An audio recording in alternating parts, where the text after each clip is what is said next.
Bem-vindos ao PlenitudeCast Vida e Negócios, um espaço de conversas verdadeiras sobre gestão de pessoas, saúde, finanças, família e muito autoconhecimento.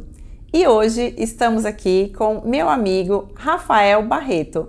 Ele é meu consultor financeiro e trabalha com gestão de finanças. É isso aí.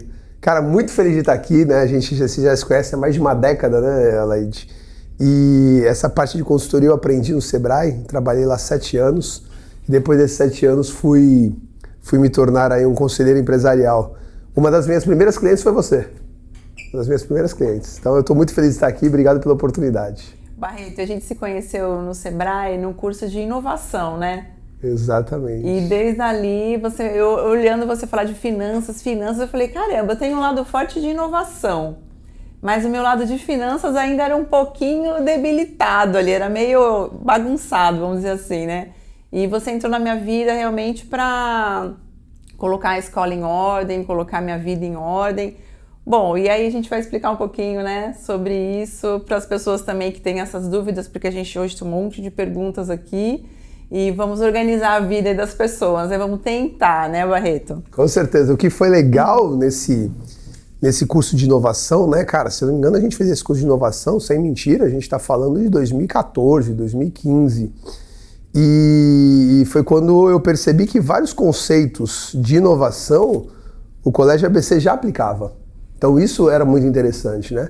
De repente vocês não sabiam na teoria que eram aqueles conceitos de inovação, mas a criatividade já estava muito presente dentro do Colégio ABC, né? Não só a criatividade como a inovação. Porque inovação é criatividade com ação que gera resultado. E isso o Colégio ABC tem de bastante, né? Vocês criam, vocês não apenas pensam, vocês agem, e aí o colégio tem o resultado que tem por causa disso. Barreto, mas é o que eu falo assim, né? No começo, a gente tinha muita dificuldade, né? Então, assim, não tinha essa informação que tem hoje, essa tecnologia, esse monte de planilha para facilitar a vida, né? Então, lá atrás foi bem complicado, assim. Eu fazia uma bagunça danada, misturava, né? O CNPJ com o CPF, até que você entrou na minha vida e dali a gente conseguiu caminhar, né? Mas assim, Barreto, vamos falar um pouquinho do geral, depois a gente volta até para a empresa, porque claro. A gente aqui tem perguntas da pessoa física e pessoa jurídica. Então a gente vai fazer aqui um mix, né, de perguntas. O brasileiro realmente sabe lidar com dinheiro? Ou ele apenas aprende a pagar contas? Então, não é só o brasileiro, é o ser humano, né? O ser humano, ele não sabe lidar muito com dinheiro. E isso foi um problema que a gente ocasionou na educação. Então, você tem aula de matemática, filosofia, ciências, etc e tal, e agora está entrando educação financeira nas escolas. Então, algumas matérias que agora, depois de adulto, a gente descobre que são muito importantes, que a gente não teve, e a gente está começando a colocar para as nossas crianças. Inteligência emocional, educação financeira, oratória. E então, a educação financeira é algo que não só o brasileiro, como o ser humano, se ele não procurar, ele não vai saber fazer. E aí acontece esse problema de ele só pagar contas, porque ele vive muito presente, então ele gasta muito, e aí ele começa a pagar as contas do passado e não consegue se organizar para o futuro. Então é um problema muito sério que assola os brasileiros. 81% hoje são endividados, mais de 50% são inadimplentes. Então é algo que é muito complexo e eu falo para todo mundo sair dessa bolha. Barreto, e qual é o maior erro que você acha que as pessoas cometem? Eu vou falar mais de um, porque existem erros aí muito próximos, né? O primeiro deles é não fazer um controle financeiro pessoal.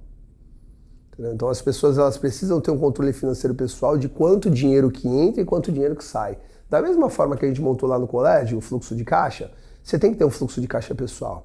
E as pessoas elas não fazem porque acham que não precisam, que é um erro, e também acham que é muito complexo. E não é complexo. Hoje em dia tem aplicativos que, poxa, o dinheiro teu entrou, um salário, por exemplo, você coloca lá, poxa, recebi R$2.000 de salário.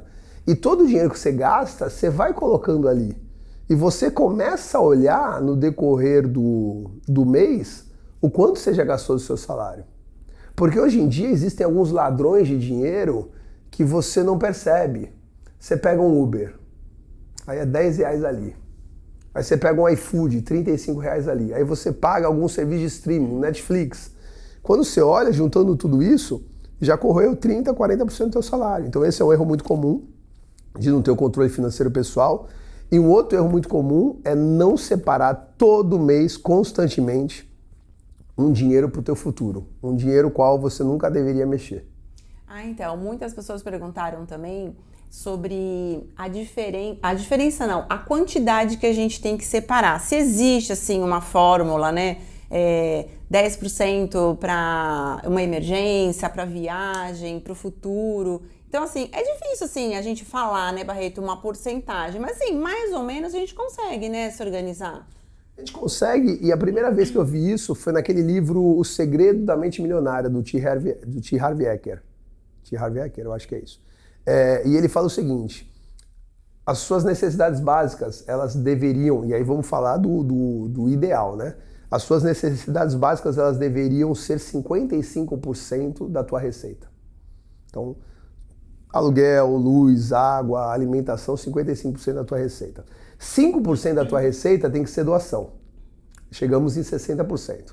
10% economia para o futuro, 10% de estudo, 10% de compras a longo prazo e os outros 10% agora me fugiu. 10% estudo, 10% de compras a longo prazo, 10% de educação e a diversão. A diversão, eu falar. E a diversão. Eu falo, pô, não se diverte? Só paga a conta. E a diversão. Então, olha só, se você ganha R$2.000, você tem R$200 para se divertir. Você tem R$200 para guardar. Então seria mais ou menos isso. Aproveitando, tem um livro que eu gosto bastante, que se chama O Segredo da Riqueza do Povo Judeu, daquele rapaz que fez o Poder da Autorresponsabilidade. Daqui a pouco eu lembro o nome dele. Ele fala o seguinte, você tem que economizar 10%, no mínimo 10% da tua receita desde o primeiro salário. Desde o primeiro salário. Aí você fala, pô, Barreto, eu não consigo, se vira. Entendeu? Então, se você ganha um salário mínimo, 1.600 e alguma coisa, você tem que fazer o possível para tentar viver com menos 160. Porque aí você vai guardar esses 160. E no mínimo por quê? Porque se você começar a fazer isso desde o início, quando você começar a ganhar mais, 5, 10, 15 mil reais, você vai conseguir economizar mais de 10%. E aí o jogo muda. Isso é uma disciplina, né, Barreto? Porque não é todo mundo que consegue, né? Eu vejo pessoas que ganham bem, mas não conseguem guardar. Tem pessoas que ganham um salário mínimo e conseguem se organizar. E eu lembro que quando... eu sempre tive essa preocupação, né, de trazer para a minha equipe informações, além de reuniões pedagógicas, né? Então, você é um convidado que sempre está lá, né? Sim. E as meninas gostam muito. E até esse final de semana eu fui viajar com a minha tia, que trabalhou lá, que até aposentou. E ela falou... Ainda eu falei, tia, nossa, você viaja tanto, né? E com esse salário mínimo... eu aprendi com o Barreto. Ai, que legal, eu achei muito legal. Eu falei pra minha irmã, eu falei, você vê, a gente joga ali a semente, né? Então, assim, se uma pessoa consegue pegar aquele resultado, olha que bacana. E ela falou, guardo todo mês, desde lá de trás. Ela tá 20 e poucos anos comigo, né? Então, você vê, ela fez o pé de meia dela, conseguiu guardar e leva uma vida tranquila. Então não é isso, as pessoas têm muito essa mentalidade, né, de que, eu ganho pouco, como é que eu vou guardar? Mal consigo viver, eu escuto muito isso assim, mal consigo viver, como é que eu vou guardar? Mas então é possível e é necessário, né? É vital praticamente. É vital. O T. Harv Eker, no Segredo da Mente Milionária, esse livro é de muitos anos, então ele tinha a teoria dos potes, quando você pegava o dinheiro e separava em potes, né? Então você pegava o dinheiro lá e colocava, R$1.000. 550 tu jogava no pote de necessidades básicas. Então tu vai tirar o dinheiro de lá para pagar tuas contas. 10% para diversão. Então quando tu ia sair no final de semana, tu pegava do pote dos 10% de diversão. E o que acontece? Tem um meme muito curioso, que é uma moça com os potes e todos os potes pequenininhos, meio vazios, e o pote dela é chamado Sonhos. E ela vai colher muito dinheiro no pote Sonhos. Esse é um grande erro que o brasileiro comete. Ele gasta dinheiro no dia a dia e não guarda dinheiro para os sonhos dele. Não guarda dinheiro para a aposentadoria dele. Só para você ter noção, hoje apenas 1% dos aposentados conseguem viver plenamente da sua aposentadoria. 1% dos aposentados, a cada 100 idosos, um vive pleno da sua aposentadoria. Os outros 99, ou eles precisam de ajuda de parente, ou eles precisam de filantropia, ou eles precisam trabalhar para sobreviver. Eu não quero ser esse idoso. Eu quero ser esse idoso que eu vivo da minha renda passiva. Não vai ser da aposentadoria, mas eu vou viver da minha renda passiva. É importante a gente ter isso. E Barreto, como é que você vai fazer isso? Eu já estou fazendo. Eu economizo todo mês para poder chegar no futuro e me dar isso daí. Porque eu costumo dizer que toda vez que você economiza, você está comprando tempo, na verdade. Então esse é um grande segredo que as pessoas deveriam fazer para ontem. Barreto, e você... Qual é a diferença de poupar e investir? Porque tem gente que não sabe, né? Ah, eu tô poupando, eu tô investindo. Aí quando precisa de uma emergência, vai lá e tira do que poupou ou do que investiu. Então, assim, tem essa dúvida assim, entre as pessoas, Sim. né? Poupar é a ação de você guardar dinheiro. Então você ganha R$1.000, você separa os R$100, você está poupando dinheiro. Então o planejamento do poupar é reduzir o teu custo de vida. Porque um grande segredo é entender que educação financeira não se importa tanto com o dinheiro que você ganha, e se importa muito com o dinheiro que você gasta. Então você consegue economizar dinheiro. Então isso é o poupar. Então é sempre um passo antes de investir. A partir do momento que você poupou, aí você vai pegar esses R$100 e aí você precisa investir. Porque hoje colocar na poupança, a poupança rende menos que a inflação. Então você vai estar perdendo dinheiro mesmo assim. Então aí você precisa aprender aonde investir, como renda fixa, ações, Bitcoin, comprar empresas e assim vai. Barreto, e sobre pessoa física e jurídica? Né? As pessoas confundem muito também. Então, o dinheiro da empresa entrou, a pessoa vai lá, sobrou aqui, eu vou viajar. Aí vai a família inteira para Disney. Aí no mês seguinte tem férias, tem 13º, tem participação de lucro e cadê o dinheiro? Então a pessoa pensa às vezes que está vivendo bem ou que a empresa está indo muito bem e aí faz aquela salada de fruta ali, bagunça tudo. E qual o conselho que você dá para as pessoas aprenderem a fazer essa divisão correta? Isso é muito engraçado, né? Que toda vez que você fala com o empresário fala, eu sei, mas tu faz? Exatamente. Faz, não adianta. Então, assim, toda vez que você mistura as finanças pessoais com as profissionais, um dos dois erros acontecem. Ou você sangra demais a empresa, como você falou, e aí amanhã a empresa tem que se virar para pagar as contas. Ou então, às vezes, você sangra a tua vida pessoal. Eu já tive empresários que chegavam no final de semana, tinha receio de comprar uma pizza para a família, porque não sabia se o dinheiro ia faltar para a empresa. Então, o grande segredo é você estipular um prolabore, certo? Prolabore é o salário do empresário. Caramba, eu ali, o meu trabalho que eu faço e tudo, meu custo de vida custa R$5.000. Aí você vai tirar esses R$5.000 todo mês. E maravilha, aí agora você vai viver com esses R$5.000 e a empresa vai ter que te pagar R$5.000. Poxa, chegou em 3 meses, a empresa teve um resultado legal, teve um lucro, aí você vai fazer a retirada de lucros. Mas o grande segredo está realmente em a empresa pagar um salário para o empresário. E essa pergunta ela veio também, Barreto. Como que o empresário ele vai saber o valor exato do prolabore dele? Eu imagino que a gente tem que se vendo por mim, né? A gente tem que se colocar como um profissional da empresa. Então, quanto que você pagaria para aquele profissional que faz o que você faz? É mais ou menos isso, né? Mais ou menos isso não, é exatamente isso. Se você pegar, principalmente empresas que têm sócios, imagina que os dois são sócios 50%. Vamos dizer que na sua escola você tem uma sócia. E você é a diretora da escola. E de repente a sua sócia é a recepcionista. Vamos ganhar igual. Não. Com prolabore, você vai olhar qual é o salário de uma diretora no mercado.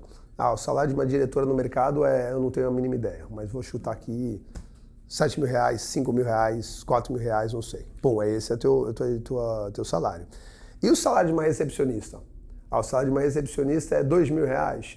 Então, nesse momento, Vocês mesmos sendo sócias, uma vai receber o Prolabore como diretor e outra vai receber o Prolabore como recepcionista.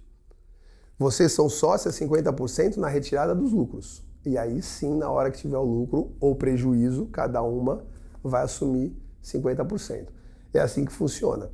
Quando é apenas um sócio, o empresário provavelmente é o CEO. Então ele realmente vai ter ali um salário de CEO, né? Um salário de dono. E uma coisa que ajuda muito é você ter a educação financeira pessoal. Para você saber quanto custa o teu custo de vida. Então você olha e fala, cara, eu sei aqui que meu custo de vida hoje é R$7.000. Pô, legal, a empresa consegue me pagar um salário de R$7.000? Para ela me pagar um salário de R$7.000, eu vou ter que fazer mais alguma coisa. Então tá bom, você faz mais alguma coisa, consegue economizar dinheiro e aí sim pagar esses R$7.000 para você. O pessoal faz muita confusão também, né? Até é importante você falar essa história dos sócios, né? Que eu tenho vários conhecidos que um faz uma coisa muito mais importante, né? O outro com menos responsabilidade e acabam que dividem igual. Então, assim, é um grande erro também, né? Aí depende como é que foi o acordo de sócios quando eles começaram. Mas em algum momento isso pode se tornar conflituoso. Imagina só, né? Eu já peguei irmãos que trabalham, um irmão entrava 8 horas da manhã na indústria, saía 10 horas da noite, e a irmã ia 2 vezes por semana na empresa e ficava 4 horas. Chegava na hora, queriam dividir os lucros iguais, e o irmão achava totalmente injusto, porque era injusto. Então tem que existir essa divisão, eu acho que vale muito a pena. O Barreto, e sobre os indicadores, quais o que você aconselha assim, para os empresários? Financeiros? Bom, pessoal, você tem que ter o teu controle financeiro pessoal, tá? Então aplicativos fazem isso, como o Mobius, o Minhas Economias, são 2 que eu gosto bastante. Hoje em dia, as inteligências artificiais, se você abrir um bate-papo com o ChatGPT e jogar tudo lá, se tu abrir um bate-papo com o Cloud, com o Gemini, você consegue jogar tudo lá e ter uma parte financeira pessoal, esse é o primeiro. Segundo, que você precisa ter um fluxo de caixa. Então, dentro da sua empresa, você precisa ali colocar tudo que entrou e tudo que saiu. Esse foi um trabalho muito legal que a gente fez no Colégio ABC. Hoje a gente sabe exatamente os centavos que entram e os centavos que saem do Colégio ABC. E o DRE. O DRE, diferente do fluxo de caixa, que é todo o dinheiro que entra, todo o dinheiro que sai, é toda a venda que eu faço e toda a compra que eu faço. Qual é a diferença, Barreto? Se um é o dinheiro que entra ou o dinheiro que sai, o outro venda e compra. Às vezes, vamos até para uma empresa de varejo que fica mais fácil, tá? Às vezes eu vendo um iPhone de R$6.000, só que não me entra R$6.000 na minha conta. Eu vendi o iPhone de R$6.000, só que eu vou receber 6 parcelas de 1.000. Então no DRE vai aparecer que entrou R$6.000, só que no meu fluxo de caixa vai aparecer que entrou R$1.000 em 6 meses. Então esses são os 3 principais indicadores. Começando por controle financeiro pessoal, depois você vai para o fluxo de caixa e depois você vai para o DRE. Tá. E aí, Barreto, muitas pessoas também perguntam qual a idade ideal para a gente começar a dar mesada para os filhos, para começar a falar sobre dinheiro, sobre educação financeira. E assim, eu vou até responder por mim mesma, porque na escola, eu penso assim, eu nunca tive educação financeira. Então a minha educação financeira era olhar lá meu pai, minha mãe, o que eles faziam, né? E tentar seguir, tentar economizar. Quando eu abri o colégio, era uma coisa assim também bem a moda antiga, né? Aquela coisa mais arcaica. Era ali, pego o sulfite ali, o caderno, põe do lado o que entrou, põe do lado o que saiu, o que sobrou vamos dividir, porque assim, uma escola, ela tem as inadimplências também, né? Então assim, você não pode contar 100% com aquele valor. Tem gente que pensa que é só somar mensalidade vezes os alunos, é aquilo ali, tá todo mundo milionário, né?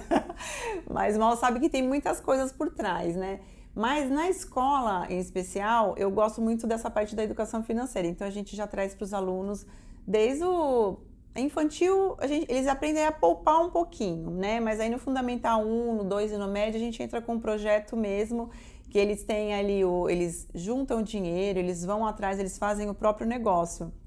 Então, no passado a gente fez uma feira, até eu fui a patrocinadora da sala, a gente deu R$10 para cada aluno e aqueles alunos fizeram aquele R$10 multiplicarem. Então a classe juntou, se eu não me engano, foi R$10.500. Legal. A classe inteira. Então você vê, um comprou coisa para fazer brigadeiro, o outro comprou um presente para fazer uma rifa. Aí cada um foi fazendo um negócio. Então, assim, esse despertar dos alunos de eu posso fazer, se eu tiver responsabilidade, determinação e vontade, eu consigo multiplicar o dinheiro, né?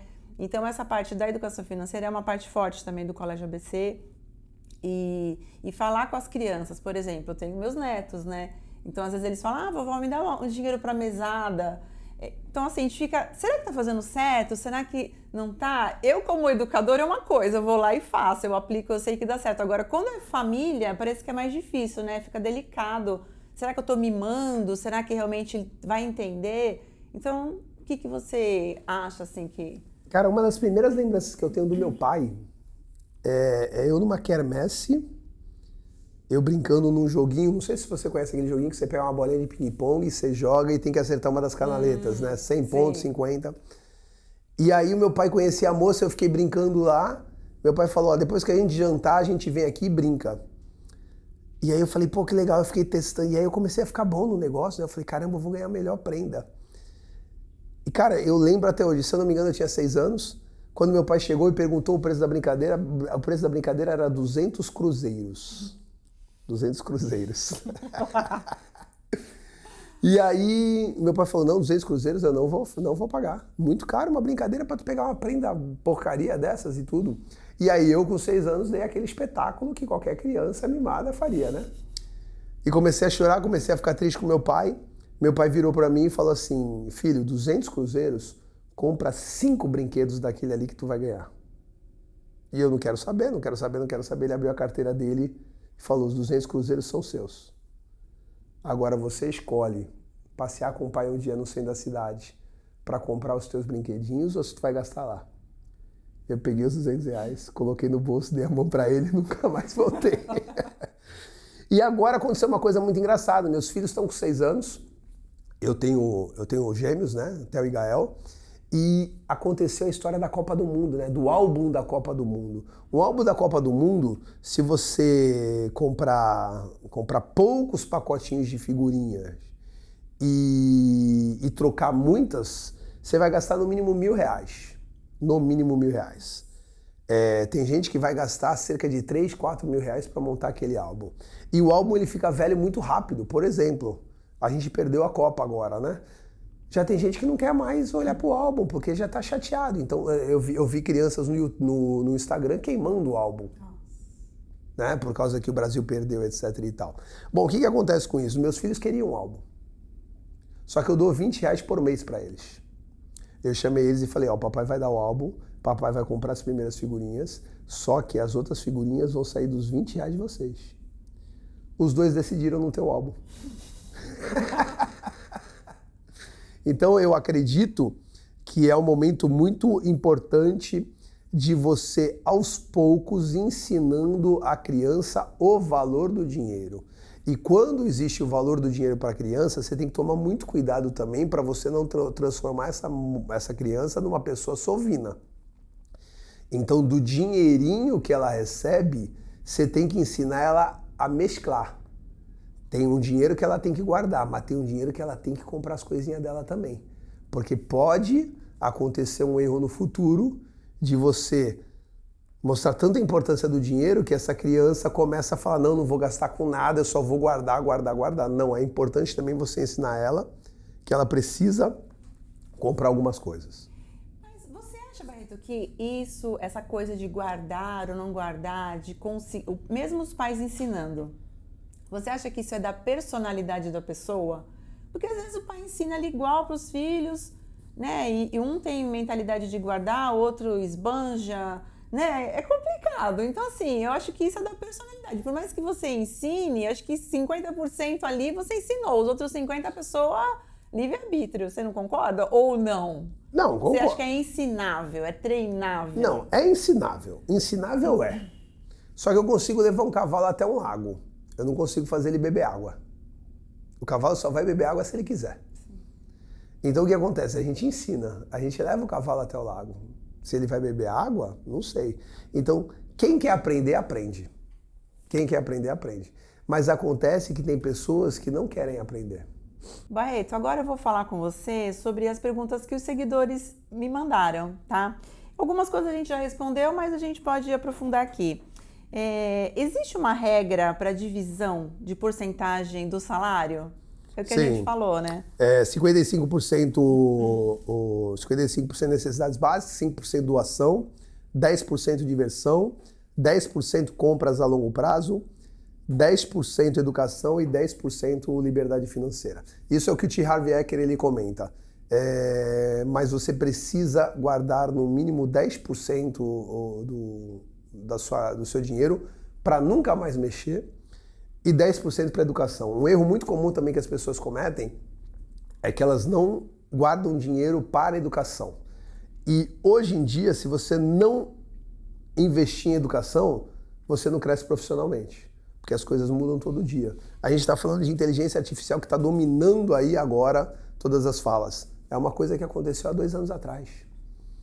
Então, todo mundo precisa estudar educação financeira, inteligência artificial. Então, você conseguir separar isso, conseguir fazer com que tuas necessidades básicas custe 60%, 70% no máximo do teu salário, seria o ideal. Barreto, é difícil. Ninguém falou que é fácil. Tá? Ninguém falou que é fácil. Mas você tem que fazer o possível para chegar nisso, para conseguir ter uma qualidade de vida muito legal. Sim. Como definir o preço de um produto ou serviço? Cara, isso é muito legal. Você precisa sempre se preocupar com 3 áreas, tá certo? A primeira delas é quanto o mercado está cobrando por esse produto. Então, se você for montar uma pizzaria, a primeira coisa que você faz é visitar todas as pizzarias à sua volta para saber o preço da pizza. Segundo ponto é você descobrir o quanto o cliente pagaria pela tua pizza. Porque não é que a média do mercado, de repente, seja R$60 uma pizza, que a tua pizza não pode custar 120. Eu não sei o que você vai fazer, de repente você só vai usar matéria-prima de alta qualidade, de repente você vai fazer um forno totalmente diferente, farinha, massa de crescimento lento, etc e tal. Então muita coisa pode acontecer. Então aí você descobre o quanto o teu cliente pode pagar. E o terceiro é fazer a ficha técnica do produto ou do serviço. Quanto é que custa aquele produto para você? Então vamos lá, vamos pegar essa xícara aqui. Essa xícara, de repente, você pegou e comprou ela por R$20. Legal. Só que ela tem um frete. Ela vem por R$5 de frete. Então ela já não custa mais 20, ela custa 25. Desses 25, você também vai colocar numa embalagem bonita. Essa embalagem custa mais R$5. Já foi para R$30. Então eu fiz o custo do produto R$30 e agora eu vou fazer o fator multiplicador. O fator multiplicador se chama markup. Então, caramba, eu vou multiplicar ele por 2. Então, se é R$30 vezes 2, eu vou vender por R$60. Desses R$60, eu vou pagar imposto. Provavelmente, eu vou pagar uns 10% de imposto. Então, vai me sobrar R$56. Desses R$56, eu paguei 30 pelo produto. A minha margem de contribuição é R$26. Então é assim que você começa a precificar. Eu adorei essa pergunta porque é algo que tem que ser feito com muito cuidado a precificação, porque senão você toma prejuízo. Eu trabalhei numa empresa, uma distribuidora de massas, e a empresa estava passando dificuldade. Quando eu fui olhar, o produto que eles mais vendiam era o quilo do nhoque congelado. Quando eu fui analisar a precificação, eles pagavam 50 centavos por cada nhoque que eles vendiam. A precificação estava errada. Eles pagavam, toda vez que vendiam um nhoque, eles pagavam 50 centavos a mais. Por quê? Porque eles estavam percebendo que as contas estavam apertadas e eles tiveram uma ideia ótima de fazer uma promoção no nhoque, sem olhar a precificação. E aí começaram a ter prejuízo. Uma outra vez, eu estava numa indústria de suéteres. E o que aconteceu com essa indústria de suéteres? Uma forma de você começar a contabilizar o preço do produto é pesar a lã. Então você pesa a lã do suéter. E o pessoal tava pesando o suéter depois do corte. Só que existe as rebarbas da lã que você joga fora ou depois usa para retalho. E ninguém tava contabilizando aquelas rebarbas da lã. Então a precificação tava saindo muito barato. E toda vez que o produto é muito barato, o que acontece? Vende-se muito. Então, às vezes, até a venda de mais de um produto, você tem que desconfiar. Por que estão comprando tanto o meu produto? Velho? Será que eu sou tão bom assim? Será que eu sou diferente? Ou será que o meu preço está fora de mercado? Eu acho que para serviços é mais difícil, né, Barreto? Produto, a gente, que nem você deu todos os exemplos. Agora, para serviço, fica uma coisa meio superficial. Por exemplo, escola. Eu vou olhar todas ao redor. Hoje o nosso colégio lá é considerado a mensalidade mais alta. Mas aí se a gente olhar por trás, o que a gente agrega? Além de prédio, mesa, cadeira, livro, que é o que toda escola tem. Né? Então, para a gente passar isso para os pais, a gente explica, né? As coordenadoras estão lá, os pais veem todo o investimento da escola, todo o treinamento de equipe, mas assim, às vezes são coisas que você não consegue mensurar na hora de passar para o pai, né? Vamos usar o serviço, por exemplo, no mesmo caso que a gente falou aqui. Você olhou lá todo o mercado e a sua mensalidade é mais alta. Então, primeira coisa, você já fez mercado. Segundo, é quanto o cliente realmente está disposto a pagar. É esse ponto que a gente está entrando. Porque para explicar o serviço, eu vou exemplificar com um produto, tá bom? Você gosta de café, Laide? Gosto. Legal, café. Você faz café em casa? Faço.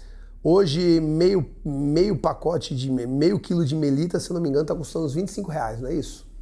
Não sei, eu só uso cápsula. Só usa cápsula. Mas o meio pacote de melita tá custando uns R$25. Ou seja, o quilo do café tá R$50. Melita. Se você for tomar um expresso na rua, ele tá custando hoje de R$7 a R$9, certo? Se você for olhar, 1 quilo de café expresso na rua, ele já custa R$600. Então, olha só, é café. Você poderia tomar na tua casa, gastar R$50 o quilo, ou você toma na rua que custa R$600. Pô, mas é café. Mas você toma o expresso na rua. E se você for tomar um café latte, se for na Copenhagen, hoje custa R$12, R$16. Pode custar até R$1.300 o quilo do café. Então você percebe que o mesmo produto café não é a mesma experiência. É o que acontece no Colégio ABC, que tem educação financeira, que tem inteligência emocional, certo? Que tem todo um espaço para as crianças poderem se desenvolver e divertir. Então é um pouco diferente nesse sentido. E como é que a gente precifica o serviço? Diferente do CMV da mercadoria, que é o custo da mercadoria vendida, existe o CSP, que é o custo do serviço prestado. A gente precifica da mesma forma lá. Só que de vez de a gente usar produto, a gente usa pessoas. Então, quanto custa a nossa mão de obra? Quanto custa trazer ferramentas novas para dentro da empresa? Tudo isso é precificado para a gente colocar um valor ideal para o nosso cliente. Sim. E assim, a gente sabe, lá no fundinho a gente sabe a diferença, né? Se você vai tomar um café numa padaria qualquer, se você vai num lugar mais requintado. Então, assim, sempre é a experiência, o que a gente vai ganhar com aquele momento também, né? Nem tudo é sobre dinheiro, né, Barreto? Nem tudo é sobre dinheiro. Exatamente. Por exemplo, tem um chocolate mexicano da Copenhagen que eu tenho que fazer um crediário quando eu vou pagar o chocolate mexicano lá. Só que é maravilhoso. Ele deve custar hoje 3 cafés expressos. Tudo bem, eu fico sem tomar 3 cafés expressos algum dia e tomo esse chocolate mexicano. E eu vou mais longe. Uma amiga esses dias, ela estava viajando, ela estava em Paris. Ela assim, lembrei de você, que eu vi a loja aqui da Louis Vuitton e tal, vou entrar para tomar um café. Aí ela falou assim, amiga, desisti. O preço do café aqui na Louis Vuitton era o preço de um tênis e tal, então eu abortei a missão e fui pro meu tênis. Assim, são escolhas, né? Ia estar ali, uma experiência, mas assim, tem coisa também que, né, que é surreal. Aí vai da crença, vai do que a pessoa está afim, né? Barreto, outra pergunta aqui de seguidor. Dá para começar um negócio sem fluxo de caixa? Não, você perguntou se dá. Dá. Mas eu não recomendo, né? Eu posso? Você pode fazer o que você quiser, mas eu não recomendo. Eu falo que dá, pessoal, na verdade é errado. O certo é você não começar um negócio sem fluxo de caixa. Mas eu tenho que falar que dá porque muita gente começa. Eu conheço empresas grandes que não tem fluxo de caixa. É maluco isso. Então, é fácil você começar já com fluxo de caixa, porque você vai ter poucas entradas, poucas saídas. Então já começa direito. Inclusive, vou te dar um presente. Acessa no teu navegador indicador.app. É um software nosso, onde vai fazer o teu fluxo de caixa de forma gratuita. Começa a anotar lá todas as entradas e saídas, que vai valer muito a pena. Barreto, vale a pena comprar à vista ou parcelar? Depende. Se você parcelado for o mesmo valor que o à vista e você ter disciplina, vale a pena. Então eu sou aquele cara que hoje uso muito cartão de crédito. Por que eu uso muito cartão de crédito? Porque eu sei trabalhar com cartão de crédito, tá? Na década de 90, o cartão de crédito trouxe um problema muito sério para as pessoas, porque o cartão de crédito apareceu, ninguém estava acostumado com aquilo. Nossa, eu passo o cartãozinho e pego o produto, não tenho que pagar, e começaram a chegar as faturas. Então, eu sou um cara controlado que eu verifico no final a minha fatura, então eu uso muito cartão de crédito. Eu chego numa loja, vou comprar um tênis, o tênis custa R$500, o cara pergunta, à vista parcelada? Eu falo assim, parcelado sem juros quantas vezes? Se ele falar em 10 vezes, por que eu vou pagar R$500 agora se eu posso pagar 10 de 50 sem juros? Então aí eu parcelo. Então vai depender muito dos juros e da disciplina. Se você for um cara disciplinado e não tiver juros, pode parcelar. Tá. Como conciliar presente e futuro no sentido de aproveitar a vida? Deu para entender? Deu, perfeito. E era uma pessoa bem jovem que perguntou isso. Perfeito. A resposta está meio que na pergunta, tá certo? Como é que você concilia presente e futuro? Não esquecer nenhum dos dois. Você mesmo não está esquecendo, você está com presente e futuro. O problema é que a gente tende a esquecer um dos dois. A maioria das pessoas esquece o futuro e vive o presente. Mas eu fui um cara que em 2018 eu tive que ser alertado por um dos meus mentores, Reinaldo Domingos, que eu estava esquecendo o presente, que eu estava vivendo muito futuro. Eu era aquele cara que eu economizava demais e esquecia de viver um pouco o presente. O segredo é, poxa, que legal, paguei minhas necessidades básicas, paguei minha educação, sobrou quanto? Sobrou R$300. Poxa, por que não dividir 150 para o presente, para sua diversão, e 150 para o futuro? Eu acho que vale a pena esse pensamento. Você realmente precisa colocar o presente e o futuro como dois irmãos gêmeos e não pode deixar nenhum dos dois perceber que está perdendo. Eu tô aqui me colocando no lugar e voltando lá atrás, porque eu, bem novinha, eu já tinha essa mentalidade. Até eu falo muito pra você, né? Eu já planejei que quando eu tivesse 50 anos, eu queria ter uma independência financeira. Eu queria já ter minha equipe treinada, eu queria já não depender, assim, ficar naquele, meu Deus do céu, e meu INSS, quanto que vai ser? Então, assim, eu consegui me programar. Mas eu ainda tenho, assim, um pouco de, vamos colocar, medo, né? Do futuro. Então eu sempre acho que tem que guardar mais, tem que guardar menos, até que, né, você entra na minha vida e me deixa um pouco mais tranquila. É essa coisa do presente e do futuro. Não adianta guardar tanto agora e não viver. Daqui a pouco a idade está chegando, a gente não sabe o dia de amanhã. Mas também tem aquela coisa, vamos viver o hoje, porque eu não sei se amanhã eu tô viva, vai que eu vivo e gasto o dinheiro todo, né? Então assim, eu entendo a pergunta que veio. E é uma dúvida, assim, de todas as pessoas, né? A gente fica com esse conflito, guardo, não guardo, o quê? Mas, assim, com todas essas explicações que você já deu, né, de porcentagens, eu acho que as pessoas vão se organizar melhor aqui, a partir de agora, né? Equilíbrio, pessoal. Tem um equilíbrio, saibam dosar os dois, né? Entendam que é o seguinte, quanto é que custa a tua hora trabalhada? Faz essa conta, pega o teu salário, divide pelo número de horas que você trabalha no mês, você sabe quanto custa a tua hora trabalhada. Toda vez que você guardar o equivalente a uma hora trabalhada, você está se comprando uma hora. Você está guardando uma hora para o futuro, que você não vai precisar trabalhar ou que você vai usar para alguma coisa. Então o segredo é justamente esse. Não deixe nenhum dos dois passar. Você tem que viver o presente, mas tem que pensar no futuro também. Se você trabalhar esses dois como dois irmãozinhos gêmeos, não tem erro. E você vai me agradecer em 10, 20, 30 anos, eu tenho certeza absoluta. Eu gostei dessa história do irmão gêmeo. Agora ia ficar fácil da gente ali, né, lembrar sempre. Barreto, outra pergunta. Sou bem jovem e não tenho um salário muito alto. Quantos que eu deveria guardar? Eu acho que a gente já respondeu, né, também. 10% no mínimo. Bota isso na cabeça. No mínimo 10%. Existem pessoas com condições financeiras, porque já cresceram muito, que guardam 50%. Entendeu? Agora, você, eu ganho muito pouco, 10% no mínimo. Você que é bem jovem e ganha muito pouco, não sei, não lhe conheço, mas provavelmente você ainda também não tem tantos gastos. Não sei se você precisa ajudar em casa, não sei se teus pais pagam as contas de casa. Então, se teus pais pagarem a conta de casa, tudo bem que você ganha pouco, mas você também não tem tantos gastos. Você ainda não tem filhos gêmeos. Pra saber o que é gastar dinheiro na vida, tá bom? Então aproveita que você não é pai, que você não é mãe, aproveita que você não paga aluguel e guarda 10%. Porque se você guardar 10% a partir de hoje e pegar essa constância, ninguém te segura no futuro. Ninguém te segura no futuro. Essa aqui deve ser dona de escola também, viu? Olha a pergunta. Inadimplência é o maior karma das instituições. E pessoal, agora veio o palestrante desmotivacional, né? E vai piorar, porque o país está em crise, a crise já começou e o bicho vai pegar daqui para frente.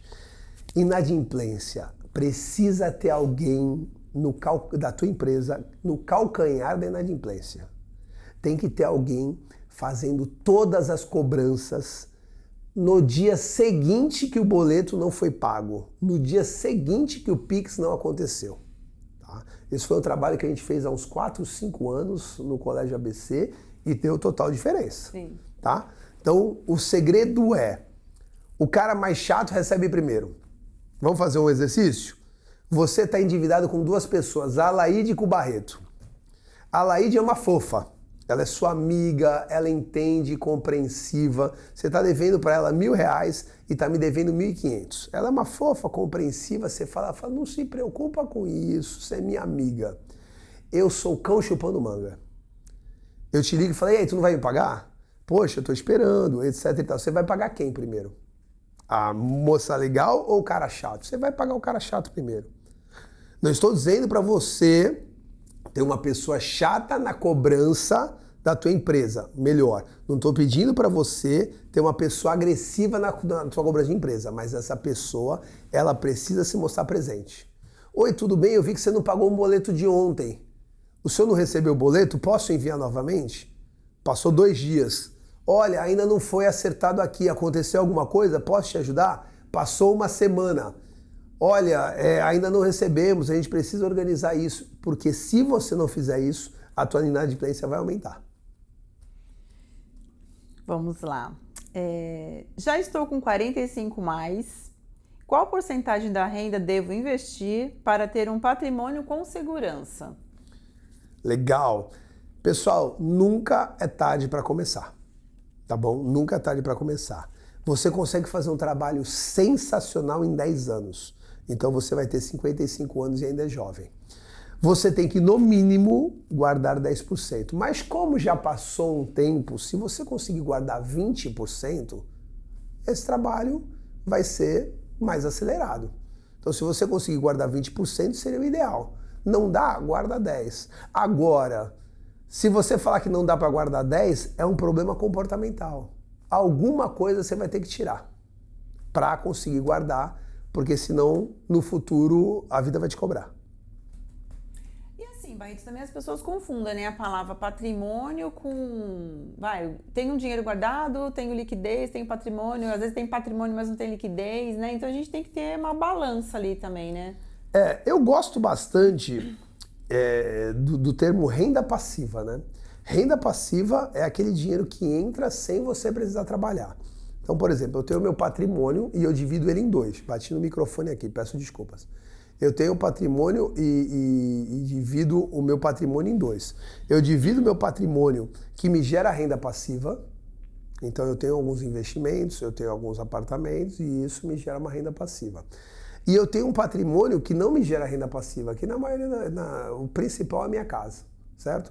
Então quando eu junto a minha casa, eu tenho um valor de patrimônio. Só que eu não conto a minha casa nesse patrimônio aqui, porque o meu futuro, ele vem daqui. A minha casa não vai me gerar renda porque eu moro nela, tá?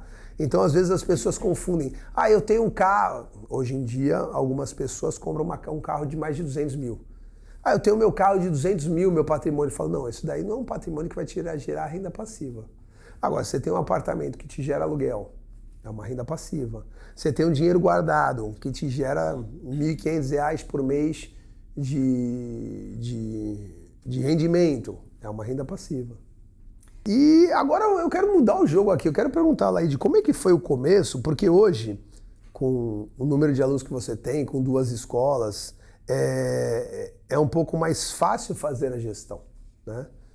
Modéstia à parte, você tem o Rafael Barreto, etc e tal. Mas no início, nem tudo são flores, né?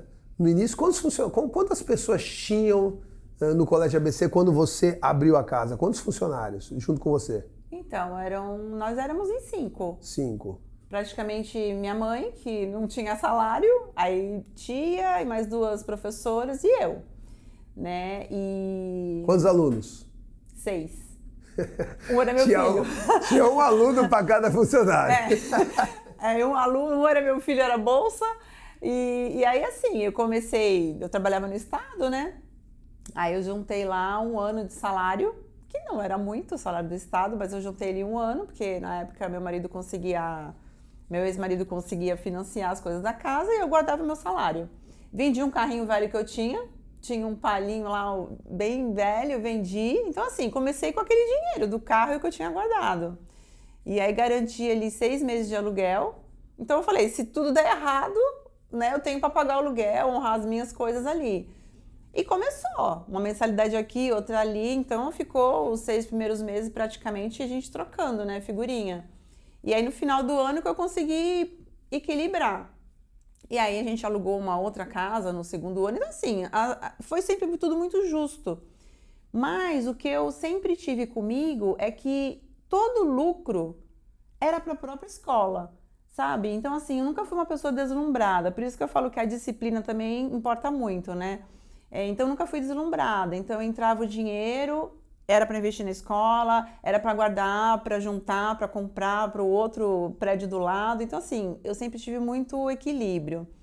E eu lembro que tinha até outras amigas dona de escola que abriram praticamente junto comigo.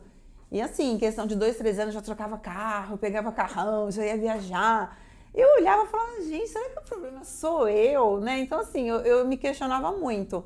Mas era uma coisa assim, bem caseira mesmo, como eu falei, né?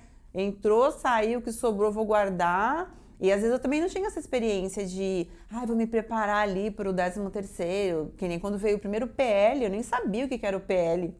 Falei, meu Deus, professor também tem isso, né?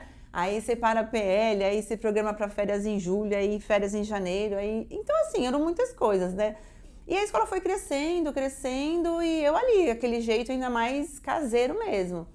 Até que um belo dia conheci Rafael Barreto, que arrumou minha vida. Então assim, quando você entrou na minha vida, eu falo que você ajudou tanto a minha parte física como jurídica, né? E como a gente hoje é amigo, a gente troca muitas figurinhas.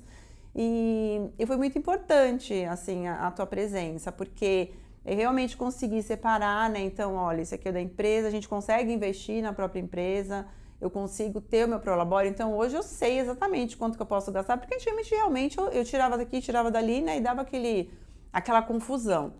Então, hoje é tudo muito claro, muito definido. É tanto, é X, é mesada, é o que eu tenho que fazer, eu sei que é com aquele valor. Né? A empresa está lá muito bem, obrigada, Manu, com todas as planilhas, indicadores. Então, assim, hoje a gente tem uma vida saudável, né, financeiramente, mas não foi assim desde o começo. No começo foi bem difícil, juntando ali as moedinhas, não vamos gastar, e foi tudo realmente investido na própria escola. Então, hoje eu olho para trás, eu tenho orgulho, né, porque olha aí, eu me segurei, foram quase 10, 12 anos ali, de trabalho, de dedicação e sem me deslumbrar. E hoje eu olho e falo, olha que tranquilidade, né? Os prédios estão lá, bonitos, e a equipe feliz, escola cheia. Então, assim, a gente tem que olhar também e ver tudo que a gente plantou, né? E ter orgulho do que a gente está colhendo hoje, porque as pessoas às vezes olham, né? Nossa, vou ter escola, que coisa linda, maravilhosa, vida plena. Mas assim, e os perrengues, né? Hoje nós vamos para 23 anos, mas assim, até uns 12, 13 foi pauleira, foi sacrifício. Mas agora com o Rafael Barreto, né, as coisas caminham mais tranquilamente. Eu costumo dizer que todo mundo quer tirar foto com você no pódio, né? Mas quem quer correr contigo desde o início, né? E lá tem algumas coisas muito legais. Primeiro que a Manu, né? A Manu é uma parceiraça, né? É a que cuida do teu financeiro hoje, uma profissional muito competente. Então o meu trabalho fica muito mais fácil com uma pessoa como ela lá. E aí eu trago uma coisa. Toma cuidado que o banco, na maioria das vezes, ele não é seu amigo, tá? No seu caso, quando eu cheguei lá, uma das coisas que a gente pegou era uma conta bancária onde você tinha dinheiro investido, mas na conta corrente você estava no cheque especial e o teu gerente de banco não avisava.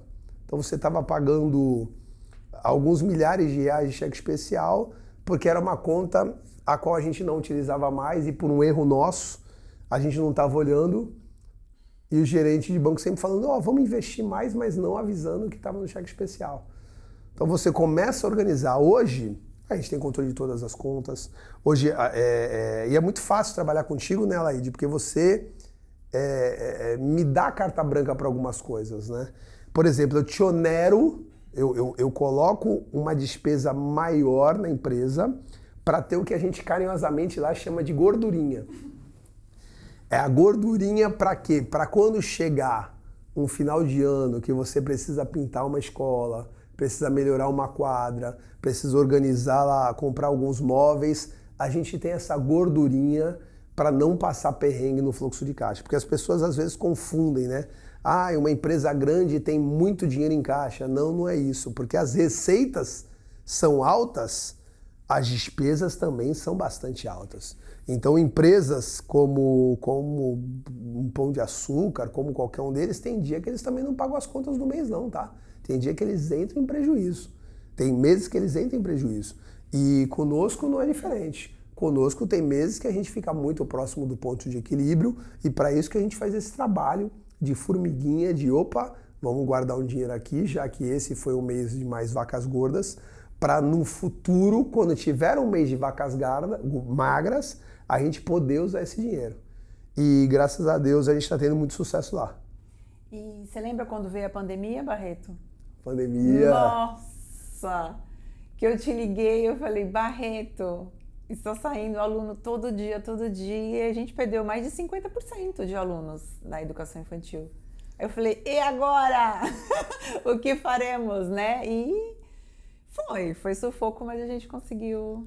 E foi um trabalho muito bem feito, porque eu acho que logo no início você me chamou, eu voltei. Teve uma coisa na tua equipe que eu achei sensacional. Aquele dia ficou um dia marcado para a história. Pessoal, imagina só, eu sentado com quantos colaboradores, mais ou menos hoje? 60. 60 colaboradores no auditório falando, pessoal, nós vamos assinar aqui todos os contratos que era para redução de jornada de trabalho e deixar o pessoal suspenso, aquilo tudo que a legislação permitiu. E eu tinha medo, eu mesmo estava com receio de como a mão de obra ia se portar, né? Porque eles iam ficar um tempo recebendo menos, etc e tal. Então eu estava com esse receio, a Laide estava apavorada, né?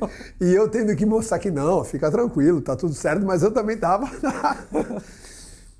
E ali eu mostrei que a gente tinha uma equipe diferente, porque todos, sem exceção, assinaram o papel e falaram, e assinaram o papel de bom grado. Todos, sem exceção, falaram, estamos juntos, vai dar tudo certo e a gente vai fazer o que for preciso. E ali foi, logo no primeiro dia eu falei, cara, vai dar muito certo. E deu.